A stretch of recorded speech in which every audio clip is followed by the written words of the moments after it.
Buong pamamalaki kong isasabuhay ang bagong Pilipinas. Buhay sa aking dugo ang lahing dakila, magiting at may dangal. Palaging dadalhin sa puso, isip at diwa ang aking pagmamahal sa kultura at bayang sinilangan.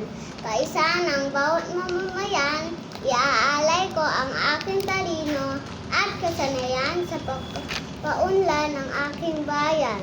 Taglay ang galingan na aayon sa mga pagkaibigang pamantayan. Magiging instrumento ako sa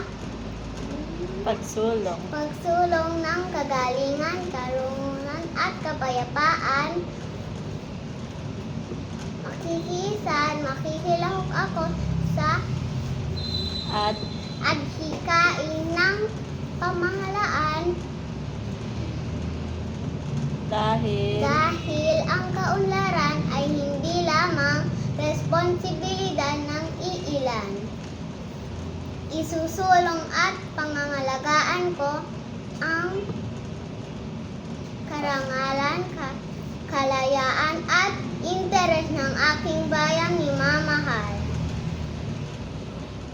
Bilang Pilipino na may pagmamahal, pakialam at malasakit, hindi makasarili kundi para sa mas nakararami, tatahakin ko ang